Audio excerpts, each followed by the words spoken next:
Welcome back to the den. It is Porter here, and today we are in for another version of our Mock Draft Monday. In today's episode, we will be diving into a Dynasty startup mock draft. So if you're new to the Dynasty space, the startup mock draft is the first draft that you have. That's what creates your league. That's where you're, building your roster from. And then in the future, you are, of course, only adding rookies. You're keeping your full roster year to year. So we'll take a look at Sleeper and just dive into the ADP of players specifically for Dynasty format, talk a little bit of strategy, and we'll just jump right in. So I'm actually currently preparing for a new startup that I will be partaking in. So I copied those league settings, and I will be honest, is a little bit different than what I'm used to because it is a 10-team league. It is Superflex, it is full PPR, and it is 3 wide receivers, which I think throws a nice variable into things. So kind of right here. So the way that this roster will start, we'll have 1 quarterback, 2 running backs, 3 wide receivers, a tight end, a normal flex spot, so wide receiver, running back, or tight end, and then our super flex spot, wide receiver, running back, tight end, quarterback. And then this league does have a kicker as well, but no defense. And we got a lot of bench spots. I think this is gonna be a 27 rounder. So kind of just where I'm at before we even start here, typically when building a roster, where I would be focused on primarily would be in my quarterback positions. Just in a super flex league, you're pretty much starting 2 quarterbacks. You do not want to be, only having 1 QB and then flexing a different position into that other spot. So it's really important to me to solidify the quarterback position. However, the difference between this being a 10-team league and a 12-team league, I think does make a pretty big difference in Superflex because there's about 25 or 26 guys that I'm really comfortable with as, QB1 or QB2 option. So the fact that it should be a little bit less competitive to get some of those older quarterbacks. So I actually feel like in a 10-team format, we could wait a little bit on the quarterback position, but we'll see what happens. And then because it's 3 wide receivers, so again, in Dynasty, I always say I want the quarterbacks first, solidify that. And then wide receivers, the next position, just because of longevity, right? If you can really have a solid young receiving core and a solid young quarterback core, you're pretty set to acquire the other positions. But what I have been noticing in some of my mock drafts on Sleeper is that the running back well dries up very quickly, much faster than the other positions. So I am trying to keep that in mind. I really want to have a nice core of running backs that I can rely on, even if they're older guys, just for the next year or two, as opposed to completely punting the position. And it does get a little tricky since, you're starting 3 receivers and only 2 running backs. I think it does change my strategy a bit because I would love to load up on running backs early on just because I know that that's an asset that's going to dry out. But at the same time, then, I can't start more than 3 running backs. So I'm kind of curious to see what happens here. I gave myself the 7th pick, so on the kind of back half. And yeah, we'll jump right in here and kind of break it down pick by pick.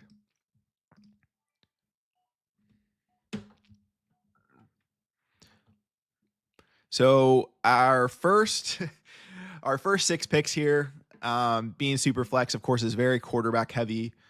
We have Josh Allen going first, Lamar second, Joe Burrow third, Jaden Daniels fourth, Jamar Chase is our 5th, so our first non-quarterback, and then 6th is Jalen Hurts. And to me, this is a pretty standard order of operations here. I do think those are the first 5 quarterbacks that should go consistently. Although, of course, I think we could certainly adjust the rankings a little bit. Like I'm probably taking Daniels ahead of Burrow, but I'm not, I'm still very high on Burrow as well. So I think those to me are the top 5 quarterbacks in Dynasty right now. And then, of course, we can mix in Jamar Chase. So here on the clock at 7, my best available would be Justin Jefferson. And then we have the pair of running backs in Bijan and Jahmyr Gibbs and Brock Bowers as well. And then, our next receivers would be Malik Neighbors and CeeDee Lamb. And then quarterback, our next best option would be Mahomes. I'm going to just take the easy pick here, which I feel like is Justin Jefferson. Falling to 7 there is a great value. I know I can still get good quarterbacks later on. And just being a 3 receiver league, I'll give the edge there to Jefferson as opposed to Robinson and Gibbs, who I do really like. Okay, so after I took Jefferson, Brock Bowers went as our 108, Malik Neighbors as the 109, Bijan Robinson went 10th, and then Gibbs, so the 201, and then Mahomes is off the board at 202, Lamb at 203, and I am on the clock. So I have Ashton Janty available if I want to go running back. And then receiver options here, I have Amon-Ra, Puka, Brian Thomas, and then Saquon is on the board. And if I wanted to go a different direction, let's say tight end, maybe I could take Trey McBride. I'm just going to stick with the receiver theme here. And as much as I love Ashton Janty and think he's going to be a stud, I just really want to lock in young talent in my receiver spots. And I'm going to take Amon-Ra St. Brown. I really do like Puka and Brian Thomas as well, so that's certainly a difficult decision. I just feel like I kind of have my alpha in Jefferson, and so getting someone with really like consistent targets like Amon-Ra feels good as my wide receiver too. And then after my pick of Amon-Ra, it goes Janty, Puka, Brian Thomas, Trey McBride, then Justin Herbert at 209, Drake London as the 210, and that ends our second round. And this is just a typical snake draft, so it's not a third round reversal. But Bo Nix goes at 301, Marvin at 302, Barkley at 303, Ladd at 304, Caleb at 305, and JSN at 306. So I think this is a pretty good round. Like, I mean, obviously in Dynasty, you're getting good players, just like in regular fantasy, you're getting good players the first, few rounds consistently if you're drafting well. But I do think there's some pretty good values here. To me, Ladd McConkey is a really massive value, definitely in Dynasty, because I still think there is a large portion of people who don't think he's an alpha wide receiver. It's just more of maybe I don't know. I see a lot of people talking about him as, oh, he's a good wide receiver too. Even last season, I went to a Chargers game. I went to the Monday night game. Or no, sorry, I think it was Sunday night game of Chargers Bengals. And even the fans in Los Angeles were really, oh, we'll be so good once we get like a true wide receiver one. It's like, so I don't know. I think a lot of people don't see what Ladd did last year or think it's fluky or because he's a white slot receiver, they don't view him as explosive. But I think if you go watch his tape cut up, you're going to see him make big plays. You're going to see him like moss people. He's just such an explosive athlete that he doesn't get enough credit. So if he had fallen here to me, I think I would lean Ladd even over JSN, who I also really like. Just the situation there in Vegas, I think is so good. And, he's the clear alpha to me in that Chargers offense.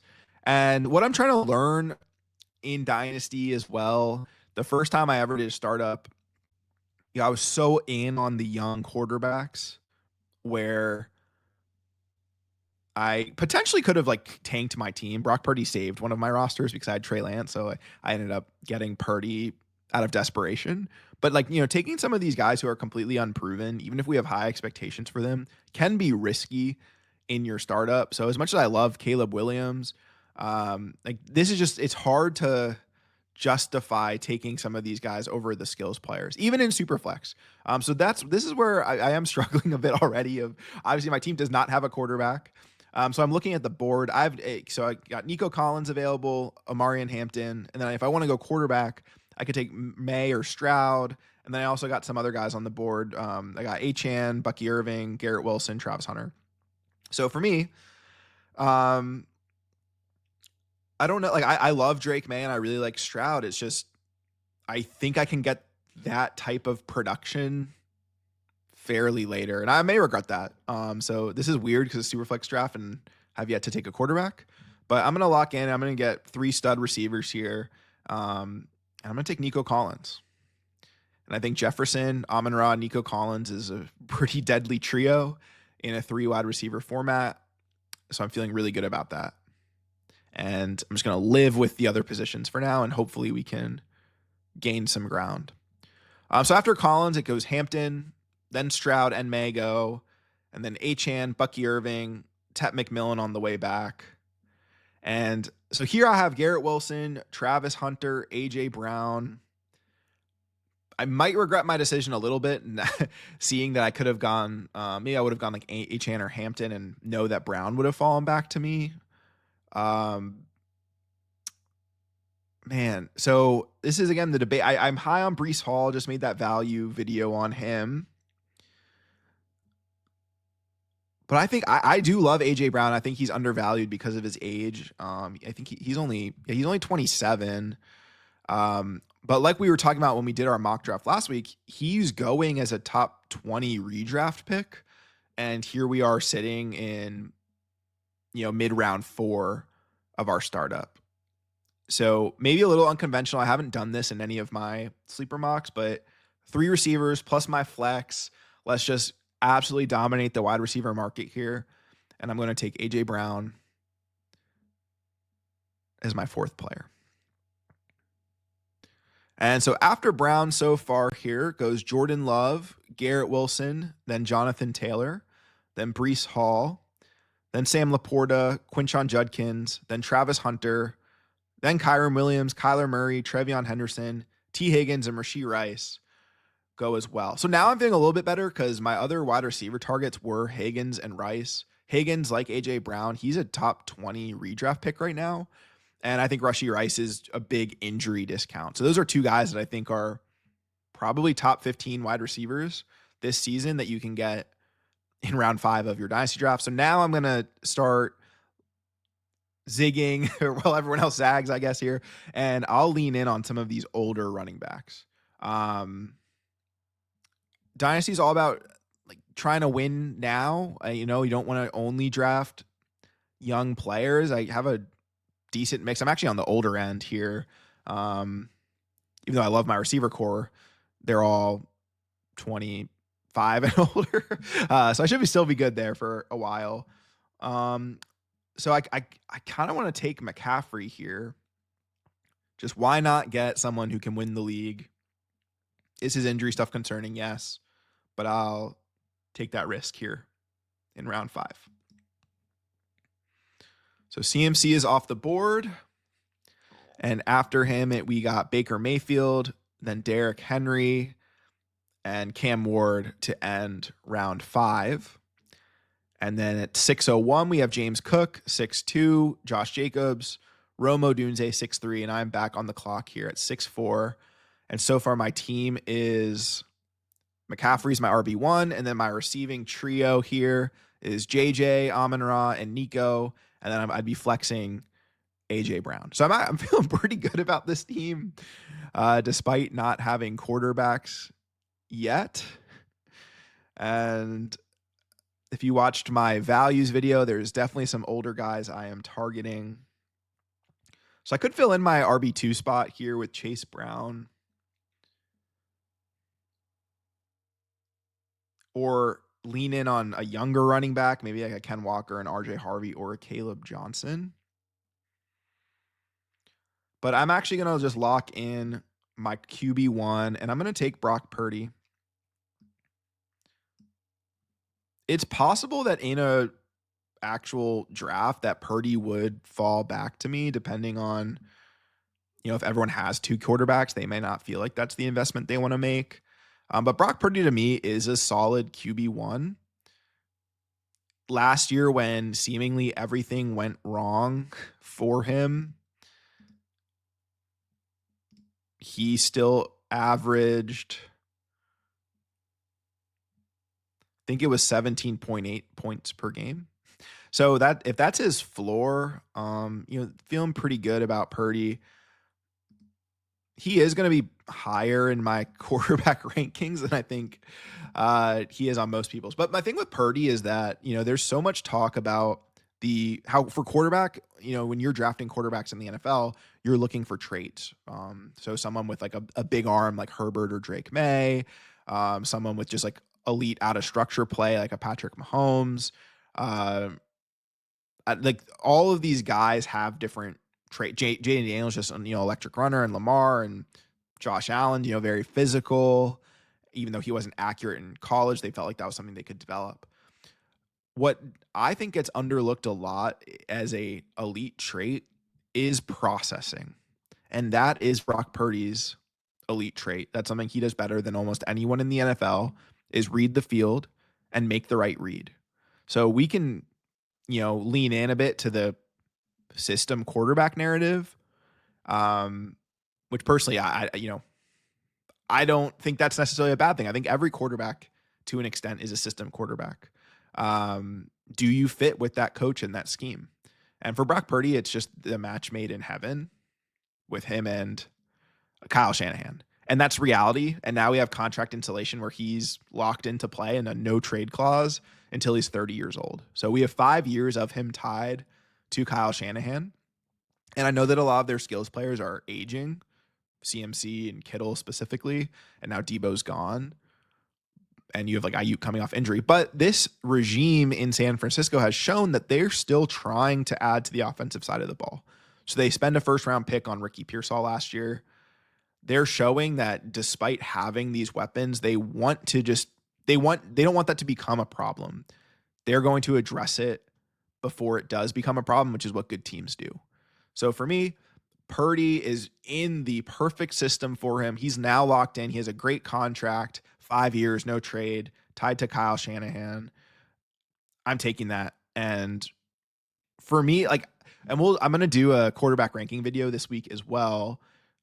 I have Purdy over a lot of the guys that went before him, all things considered. So I feel pretty confident taking him here in round 6. All right, that's enough on Brock Purdy.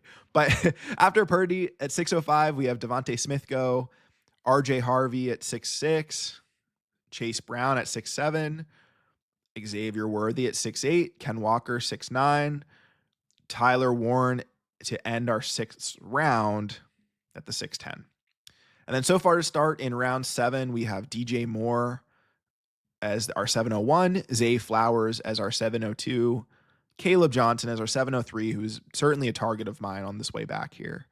Trevor Lawrence at 704, JJ McCarthy at 7.5, Chris Olave at 7.6, and now I am on the clock again at our 7.7. All right, so here's where it does get a little bit interesting to me. So Jared Goff's our top available, and I love Jared Goff. I might be cheating the system a little bit here, but I have a pretty strong feeling that he's not going to get taken in this next round. So I'm not going to take him there. But even if he were to go, I still like, the Dak Prescott, Bryce Young. I'm fine starting Justin Fields for a year. So there's still guys that I'm comfortable with at quarterback where I don't have to go that route. But Jared Goff, to me, is probably like the last solid QB1. Or Dak as well is in that conversation. I think both of them are going to be QB1s this year. So I'm fine with either of those as my QB2. And then Penix if I wanted to go a little bit younger. And then you got Terry McLaurin as a veteran, some tight ends here in Kittle and Loveland. And then Emeka Egbuka, etc. All right, so right now, my wide receiver core is pretty set. I don't think you can have too many wide receivers. That doesn't necessarily want to make me rule out that position. But if I'm doing a startup, I'm still drafting in a way that where I can compete. So I really do like Kittle. I think he's someone who is still undervalued. And now I might just have a Niners stack with Purdy, CMC, and Kittle. I would consider Egbuka, who based on my receivers, he'd be my wide receiver 5. And I know it might take him some time to develop and to, get more of a chokehold on the target share there in Tampa Bay. So that would be a good developmental pick in a way. Or I am pretty high on Colston Loveland. And I know I would have to pick between him or Kittle, but just the hit rate on these top 10 NFL draft capital tight ends is through the roof. And I do think Loveland's a good player. He's got a good coach around him. And I think the target share, I mean, as of now, you'd assume DJ Moore's ahead of him. I guess Rome Odunze is ahead of him. And then so it's really just what we got Loveland and Burden competing for maybe that third target share. One of my hot takes, though, is that I don't think DJ Moore is a very good NFL player. He's so there's a little overrated to me. I don't think he puts in a lot of effort on plays, nor do I think he really is an elite target earner. So I could see him getting phased out after this season or moved, traded. I think some of the Ben Johnson reading between the lines in what he's saying about player effort, I do think a lot of that is targeted at DJ Moore specifically. So Loveland could easily, if Rome doesn't take on, he could be the number one or number two option on this team. So this is a tough one for me. But there are a lot of veteran tight ends I like too. So I'm going to go against my own rankings a little bit here just for this specific team build. I think I'm going to lock in a young stud tight end or someone we hope is going to be a stud. And I'm going to take Colston Loveland. This isn't tight end premium either, so maybe I should be a little heavier invested into my running back position at this point. At the beginning of the video, I said that was going to be a key focus, and yet here we are. All right, so after took Loveland, Jared Goff did go, so I was wrong. I thought I could cheat the ADP a little bit. All right, so Loveland went, then Jared Goff went, Chuba Hubbard went, George Kittle went to end our 7th round. And to start round 8 here, we had Terry McLaurin, Joe Mixon, and Emeka Egbuka. Joe Mixon's going to be pretty interesting. We'll see what happens. As of today, it sounds like Nick Chubb is meeting with the Texans, and if all things go well, he would sign there. I still think Mixon would be the guy. But I do think Nick Chubb's being discounted a bit too much. I know he didn't look great last year, but he's recovering from a major injury. And we know with running backs, it usually takes a full season for them to come back from that injury. So I think Chubb is at least better than how the NFL is viewing him right now. And then that second injury was the broken foot. But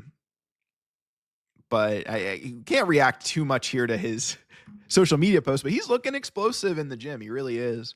And if you look at his metrics against teams last year, he had one of the worst in the league in terms of yards before contact. So he was getting hit right away. So I think a lot of his yardage totals aren't reflecting where he's at physically at age 29.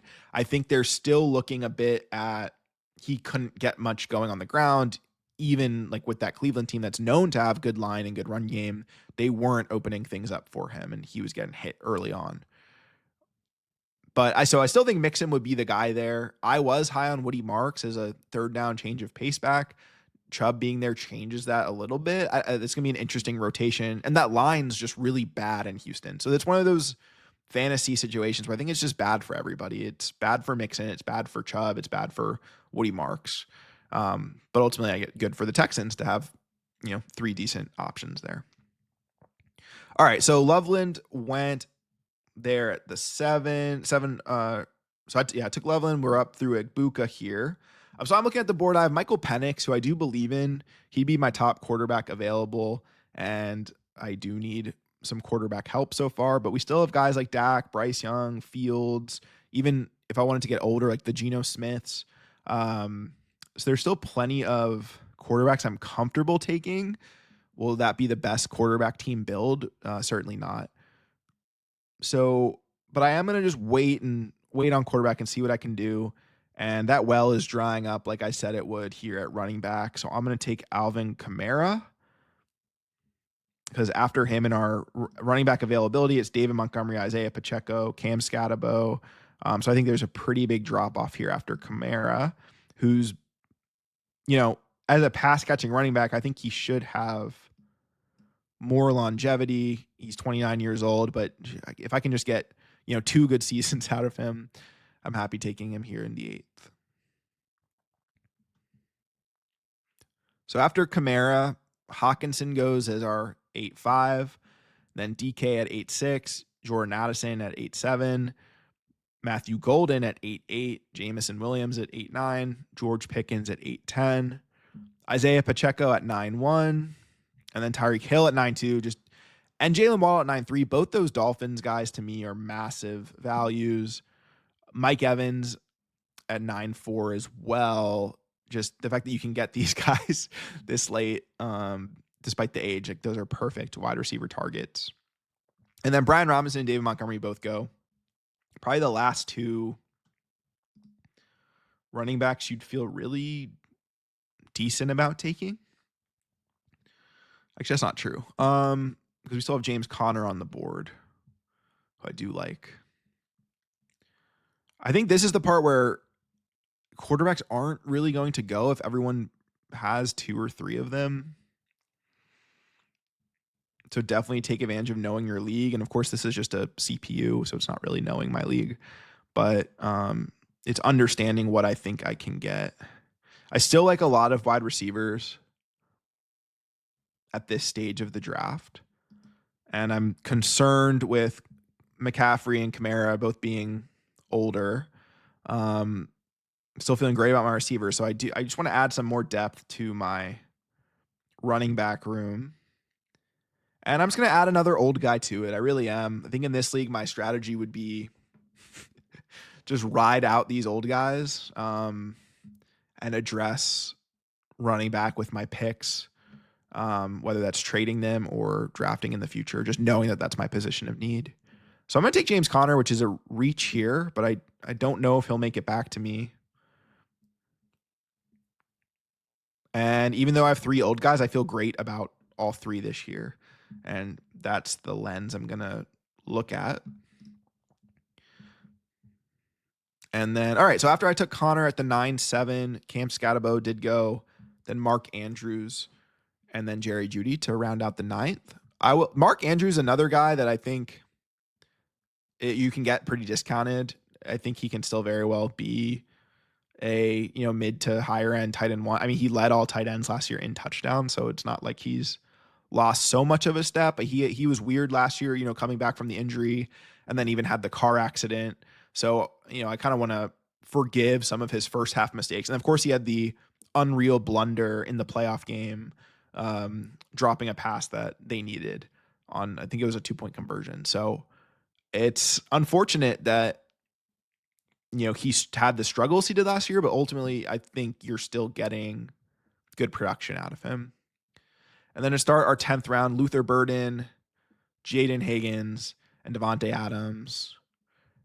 Devontae Adams, again, I feel like, and I guess my theme is just how late you can get some of these older players, but Devontae Adams, I'd be totally comfortable with him as my wide receiver 3 for this season. So you can get him in the 10th in a startup.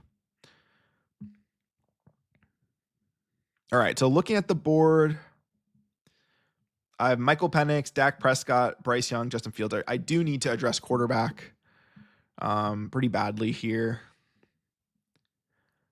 But I also do like some of these receivers. I like the injury discount on Brandon Ayuk. I like Ricky Pearsall, Cortland Sutton. So there's a decent fall off there for me. But I know I can still get, okay, so the fact that I can get Chris Godwin later helps me know that maybe I can target receiver a bit later if I do want to secure quarterback. I'm going to go ahead and take Michael Penix. Not the best points per game last year, but he flashed absolutely to end the season. He had 30 points against the Panthers. So you're not going to get much rushing upside with Penix. I know he's an older prospect, but the fact that he proved last year that he was the guy over Kirk Cousins, and he's had some really good connections with Drake London. I think that offense is going to be pretty fun in Atlanta. And after we all criticized them for that pick, taking him as early as they did in the NFL draft when they had just signed Kirk Cousins, it ultimately looks like they were right. And my bet here does not look like it paid off. All right, so I took Penix, and I very easily could have come back and get Dak here. But after Penix went Pearsall, then Dalton Kincaid, Cortland Sutton, Brandon Ayuk, Jaden Reed, and Trey Harris to end the 10th. I did not think this many receivers would go. And then in the 11th round so far to start, we had Kyle Pitts, DeAndre Swift, Chris Godwin, Josh Downs, Travis Etienne, and Khalil Shakir. So now where I'm sitting on the board, the huge fall off at receiver, and even in a 3-receiver league, I don't know how good I feel about only having 4. But there are some values I know I can get later on. So I could go the quarterback route. Tucker Kraft is here. I know I did take Colston Loveland, but I'm also very high on Tucker Kraft. So I could kind of just pair these 2 young guys and play matchups a bit. And then some more like handcuffy guy like Tyrone Tracy and Zach Charbonnet. And then Tony Pollard at 119 here in ADP is also a little bit tempting, just because I know I can get 12 points a game out of him, and just adding a 4th running back, even though they're all old, I think I can get by with that group. And all right, so I know tight end's not the most important, but I do want to secure. Actually, no, I'll have to pass on Tucker Kraft. I was about to auto pick that, but I realized like if I have to and get like a Jonnu Smith or a Travis Kelce, like I don't know, there's so much. I could pair another older guy with Loveland. It does hurt passing on Kraft there.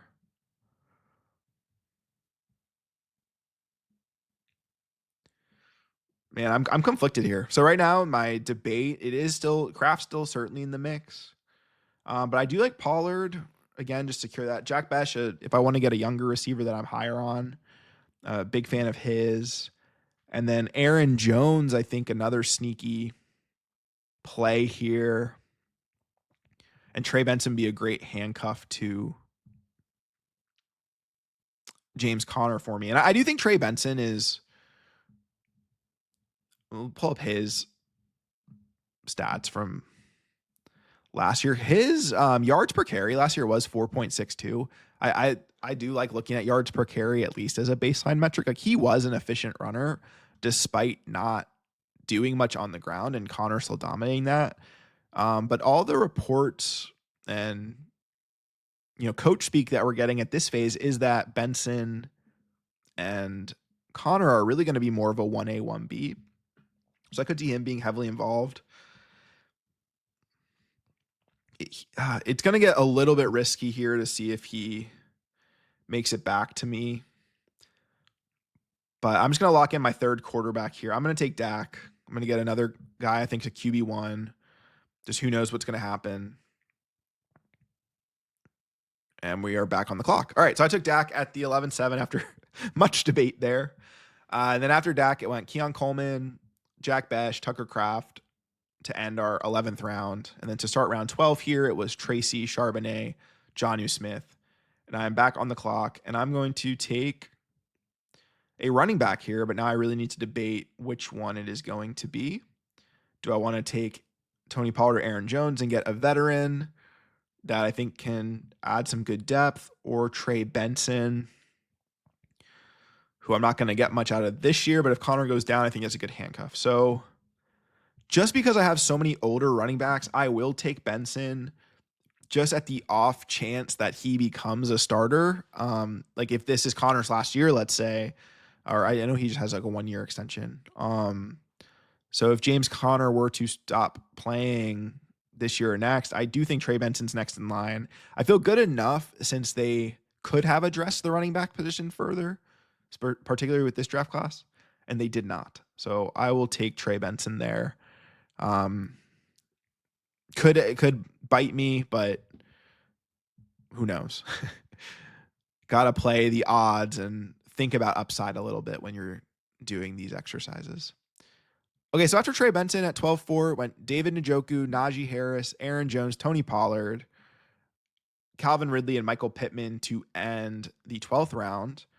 I am a bit surprised that Najee went ahead of Jones and Pollard. I guess Najee probably is, he's 27, so he's not really a spring chicken himself.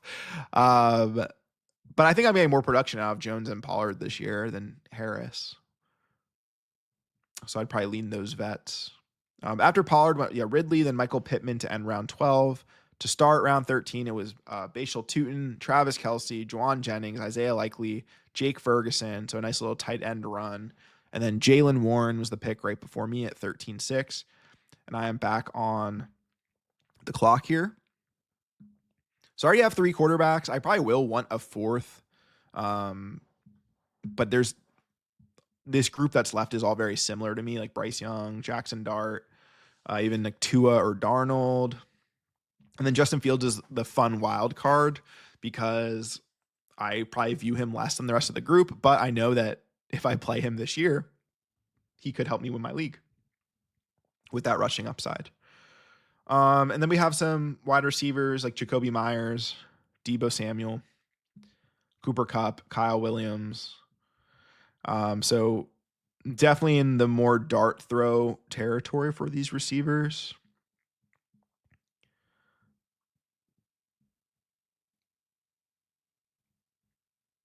I'm thinking about which direction I want to go in. I think the quarterbacks will continue to fall a bit at this stage of the draft. But they probably shouldn't. Jacoby Myers would be like a fun wide receiver 5 target, but I'm starting to think there's now actually legitimate competition in that offense with obviously with Bowers and even Bash. So I still like Jacoby Myers, but I don't know what's going to happen with Geno Smith if he'll be as hyper targeted. I'm going to take a dart throw.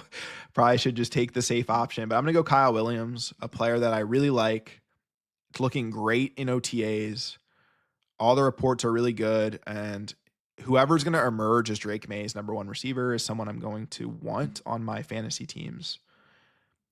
And I know it's not the best bet just in terms of his 3rd round draft capital, but it's just like, I don't know. I'm also, so less analytical take and just more personal, but I think part of Dynasty is also you want to get players that you like.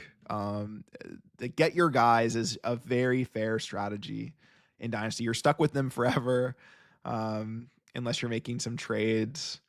So I've got no issue making a reach to make sure you get a player that you're high on. And I'm actually just going to pair him with Stephon Diggs to give me a little more stability, which might sound a little bit crazy right now with Stephon Diggs, all the off-field stuff that's happening. I think he'll be fine. And if he plays, he'll probably, if anything, play more in the slot and get a lot of targets. So I'm fine just pairing them and just praying one of them is going to be Drake May's wide receiver 1 this season.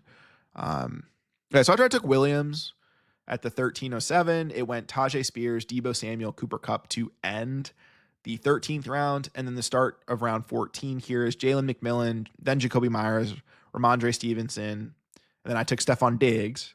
And then it went Jaden Blue, Xavier Legette, Pat Freiermuth, Evan Ingram, Rashad White, Tank Bigsby, Javonte Williams, Dylan Sampson, Jordan Mason, Devin Neal, Isaac Garendo, Braylon Allen. So a huge run on RBs here, which does hurt a little bit. I was certainly targeting Jordan Mason, who I think of this group, I guess him and Javonte Williams both could contribute this year. But I think Jordan Mason's a good player, and I do think he is going to have opportunities beyond this year with what they gave up for him and how they showed they valued him. And then we're conflicted again here as always. We still got plenty of quarterbacks left, so if I want to add a 4th, I'm just going to keep waiting on that. And our receivers here, which is where I'm going to need to add some depth, I think, being a 3 wide receiver league, is Darnell Mooney, Marvin Mims, Jalen Noel, Cade Otton, Rashid Shaheed. And then we're going into some tight end territory here. So I'm just going to stick with my get your guy mindset. I'm going to take Jalen Noel. And him and Kyle Williams are both 3rd round receivers, and 3rd round receivers typically do not hit in fantasy. But if I had to look at all the because like also guys like Isaac Tesla, Pat Bryant went in round 3. If I'm betting on anyone, it's Williams and Noel. Those are my 2. I think those are 2 very good players. I think they're better than the other guys taken in round 3. So yeah, they don't have the draft capital, but I do have to lean on my own analysis a bit and hope that at least one of those guys hits for me here. And then just going to stick with my get your guy here. So after Noel, it went Dobbins, Mason Taylor, Darnell Mooney to end round 15. And the start of round 16 here is Jalen Wright, Marvin Mims, Blake Corum. Since I only have Loveland right now at tight end, and I do want someone to pair him with, we're just gonna go young, which young tight ends usually don't pan out. So a little bit risky here, but I'm gonna take Terrence Ferguson. Sean McVay's been targeting tight ends. Tyler Higbee's been very productive in that system, and clearly that's not what they want to have happen. And they took Ferguson with top 40 capital, and even said that they had to stick and pick at 26 before they traded down, Ferguson still would have been the pick. So he's athletic. He doesn't have the best production profile from Oregon. However, I do think athleticism is what we know translates the most to dynasty, or not to dynasty, to fantasy success. So I'm fine just taking Ferguson here and hoping between him and Colston Loveland, I can get enough production to compete. And then just all these RB runs, like I was saying, like running back just gets so ugly, and I'm not sitting very pretty at that position. Looking at my team with McCaffrey, Kamara, James Conner, and Trey Benson are my only 4 running backs. So I certainly do wish I could target more guys there, but just without making what I feel like would be significant reaches, it's been hard to do that. So after I took Ferguson, it went Ray Davis, Tyler Algier, Rico Dowdle, Jonathan Brooks, Ollie Gordon, DJ Giddens. So just straight running back to end 16. And now sleeper ADP is bailing me out a little bit because it just went from pick 1701 to the 17.6 has all been kickers. So I'm back on the clock at 17.7. And this is definitely the stage where it's a lot of like there's not really many people here that I think can help my team very much. So this is where I'm just going to take another quarterback. And I'm going to take Justin Fields in this case. I already have 3 solid options, I feel like. So Fields is, if I'm going to take a QB4, at the very least, it's someone that can win me my league. Like he can be a high-end QB1. He has that skill set at the very least. And then I'm going to in real life, I don't know. Definitely let me know if this is something you've done. I am curious if just spamming quarterbacks, if other people aren't taking these veterans like Geno Smith, Stafford, Sam Darnold, maybe that is the move, is to just take them and trade them for other needs. But seeing that this is 10 team, I still feel like most people are going to have good options, and who knows what that market's like.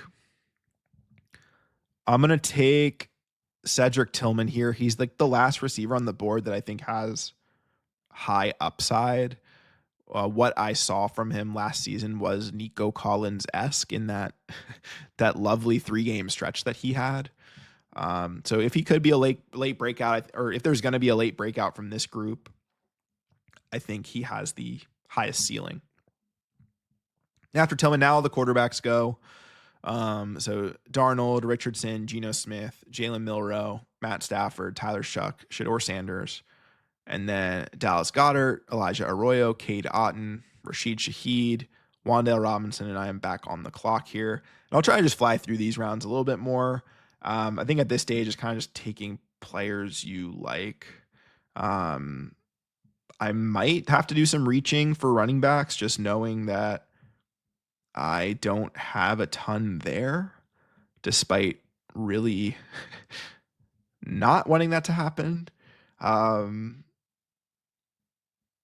also I love Jalen. I'm a Jalen Coker guy. What can I say? So we'll make that pick. So Coker, and then Rashad Bateman, Russell Wilson, Jalen Royals, Brenton Strange, Hollywood Brown, Harold Fannin, and I am back on the clock here at 20, and I'm going to start taking rookie running back dart throw. So I'm going to go Jarquez Hunter first. He has great draft capital. Again, Sean McVay player, and he at the very least is different than what Corum and Kyron bring to the table. He's an explosive runner. When they drafted Blake Corum, Sean McVay pretty much said we liked him because he's exactly like Kyron Williams. Like they can do the same exact things. Whereas Jarquez Hunter is more of a speedster. So he can open up things in that offense that the other two cannot. So I could very easily see him having a role. But after I took Hunter, it goes Quentin Johnston, Pat Bryant, Jatavion Sanders, Alec Iomanner, Will Howard, Christian Kirk to end round 20. To start round 21, it's Ben Sinnott, Tank Dell, Marshawn Lloyd, Theo Johnson, A.D. Mitchell, Cole Kmet. And I will add Jordan James, seeing that I have CMC. I actually like Jordan James. I think he has a pretty good production profile. And again, just like the McVay running backs, the Shanahan running backs are a solid bet to make this late in drafts.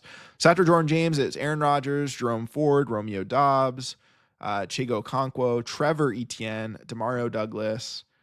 And I'll go ahead and take Woody Marks here. Someone I just think can have a role. After Woody Marks, it's Hunter Henry, Roshan Johnson, Roman Wilson, Zach Ertz, Dalton Schultz, Austin Eckler, Daniel Jones, Torrey Horton, Joe Milton, Kirk Cousins, Isaac Tesla, Noah Gray. And I'm back on the clock, and I'm just going to stick with this theme here. I'll take Brashard Smith, someone else that I think can at least have a third down role, which is more than I can say of other players available. So after Brashard Smith, it's Mike Gesicki, Amari Cooper, Troy Franklin, Kyle Monangai, Kendre Miller, Adam Thielen. And I am back on the clock. We already talked a little bit about Nick Chubb. I don't know what's going to happen there. I'm going to take what I think might be a better handcuff in Taj Brooks. I like Chase Brown, but they've been pretty vocal about not wanting him to have the full workload. And last year, even when Zach Moss was healthy, like, he was doing pretty decent. So if Taj Brooks could just take on a little bit of the Zach Moss role, I'm happy with that in round 24. So taking Taj Brooks, and then it's Audric Estime, Dylan Gabriel, Xavier Restrepo, Alec Pierce, Spencer Rattler, Nick Chubb, Dontavion Wicks, Savion Williams, Josh Palmer, Quinn Ewers, Keaton Mitchell, Michael Wilson. And I am back on the clock here.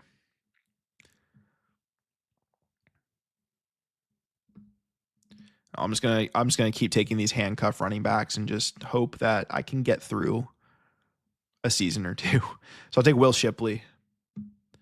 Then it's Whittington, Gadsden, Christian Watson, Michael Mayer, Keenan Allen, Damian Martinez. I am back on the clock. We'll go Ja'Cory Krosky Merritt here. So then Yoshi Voss, Keishon Boutte, Jaleel McLaughlin, Ty Felton, DeAndre Hopkins, Gunnar Helm, Malik Washington, Jimmy Horn Jr., Joe Flacco, Juwan Johnson, Dante Thornton, DK from the Titans. And I am back on the clock. This is my last pick here. So I could keep going with these dart throw running backs.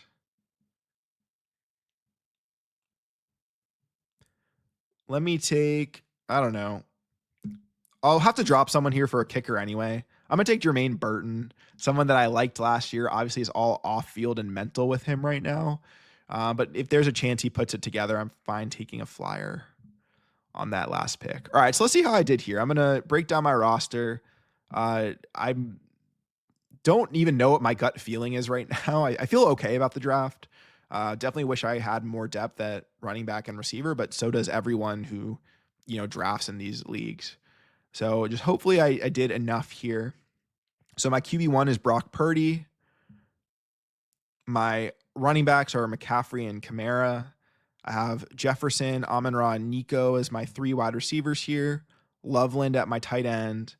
AJ Brown would be my flex, or like really my wide receiver 4. And then James Conner would be my RB3. And then starting in that super flex spot would be either Penix, Dak, or Justin Fields. So definitely have options there.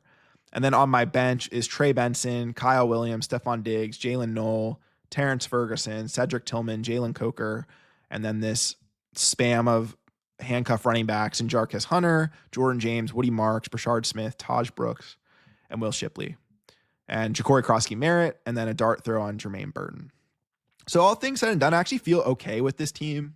I think this team definitely would compete this season, which is what I want. And then I would just know that my weakness is running back, which I would certainly, at least having some youth at running back.